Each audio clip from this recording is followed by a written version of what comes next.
Hey, how's it going, guys? So my name is Kieran and I'm here for the BMS today to talk to you about Napoleon Bonaparte. So Napoleon is one of those really controversial figures in history. Apart from the smart people who like to speculate about where he ranks on the list of the greatest military conquerors of all time, or how his role affected the French Revolution, what most people like to talk about is, was he really that short? I mean, the phrase a Napoleon complex is used to describe a short man who has issues with his height and therefore over-exaggerates his personality in order to compensate for it. But for such a well-known figure, you don't hear many people talking about how Napoleon died. Surely the greatest French emperor of all time went down in a blaze of glory, similar to the spectacular feats of victory he performed throughout his life. Well, the short answer is no. After conquering what was essentially all of mainland Europe, Napoleon Bonaparte died on a small island in the middle of the Atlantic Ocean known as St. Helena, which to this day only has a population of about 4,000 people. Having lost the Battle of Waterloo, Napoleon spent 6 years on St. Helena before dying of something which at first seemed very likely to be a stomach ulcer. However, on further investigation, people found that the symptoms which Napoleon was complaining of before he died were conspicuously similar to arsenic poisoning. So what exactly was going on here? Before we go any further, let's have a very brief history of arsenic. Arsenic was used extensively, and I mean seriously extensively, throughout the 18th century in order to assassinate people. It was used so much and so often as a way of killing people who you wanted something from that it gained the name inheritance powder. Because if you wanted a new pair of pantaloons but mum and dad were being tight with the purse strings, because people literally had purse strings back then, and you didn't want to have to wait for the next bout of plague to come and kill them off for you, just stick a bit of arsenic in their food and a couple of weeks later you should have those spiffy new threads in no time at all. Arsenic works by essentially choking you from the inside. It inhibits an enzyme known as PDH, or pyruvate dehydrogenase, which is a key part of the Krebs cycle. If you are a keen biologist, those words might mean something to you, but for everyone else, it basically means that you cannot respire, which can lead to a very rather serious case of death. It is also very similar in appearance and taste to sugar, which means it is basically impossible to detect if someone has put it in your food.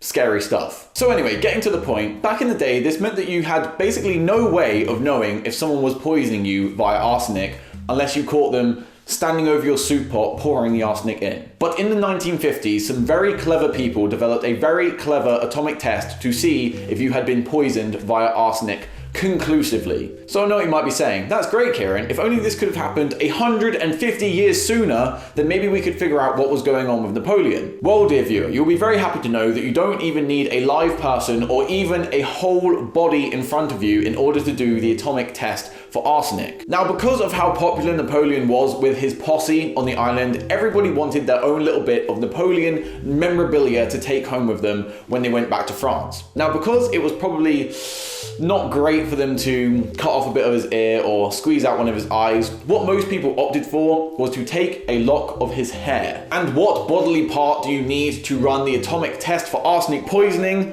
Drumroll please. Grrr.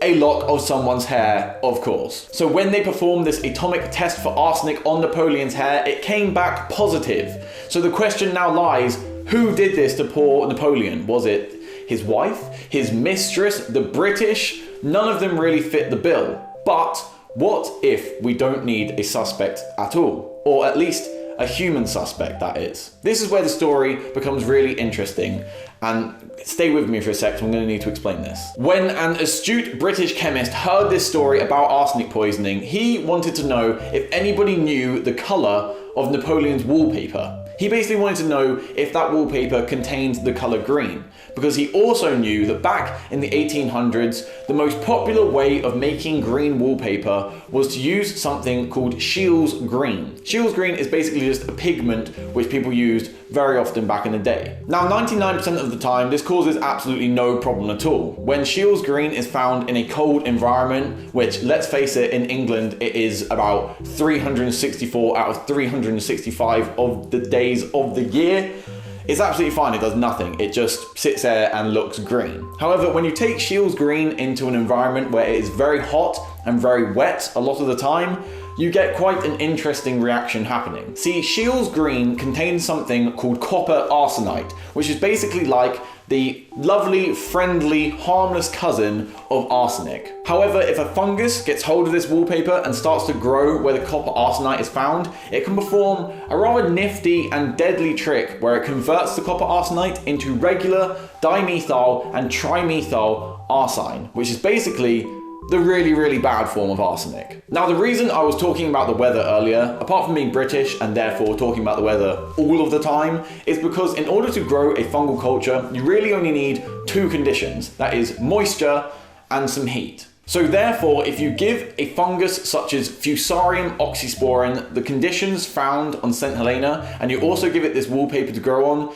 you start to get a very weird and distinct smell of garlic in your room. Back in the day in England, when this wallpaper was still widely used, some people used to complain about a certain garlicky smell in their rooms. Now, from what you can probably discern, this meant that they had the wallpaper with the Scheels Green inside of it, growing this fungus, which was giving them basically a mild form of arsenic poisoning. Now, people back in the day didn't know what this was, so they put it down to something called Gossiot's disease. Now, I'm going to very quickly explain why this is happening. The fungus is basically using the arsenic as something called a methyl acceptor.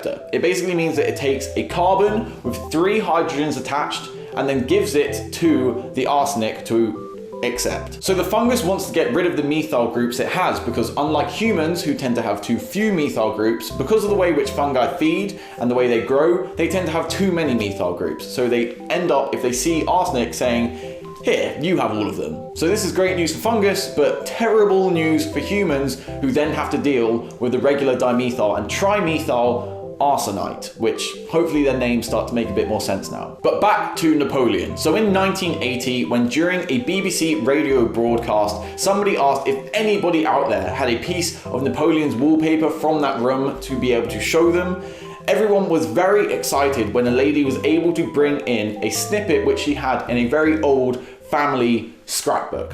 And everyone was a lot more excited when that wallpaper turned out to be, you guessed it, green. So for this seemingly innocuous fungus to have really killed Napoleon, he would have had to spend a rather large amount of time in his room around the wallpaper. And from all accounts, from people on the island who actually saw him, that is exactly what he did. Napoleon spent his final days inside the island, basically locked up inside the room. He became increasingly paranoid that the British were out trying to kill him. He built a trench around his house so that nobody could look into his room, and he even cut out eye holes in his bedroom wall to be able to look out at people and see if there was anyone basically spying on him. His presence on the island pretty much vanished during his final year, and many people remark not seeing him at all during the final months of his life. By the way, one of the symptoms of slow arsenic poisoning is mental debilitation, including paranoia and delusions.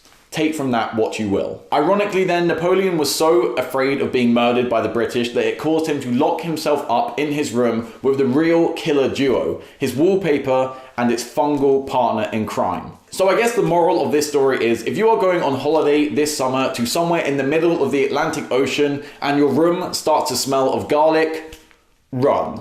Anyway guys, I hope you enjoyed that video. If you did, please do give it a thumbs up, and of course subscribe to the BMS channel in order to get more of this awesome content every single week. And it's free, so what have you got to lose? Anyway, that's me out, and I'll see you all very soon. Bye bye.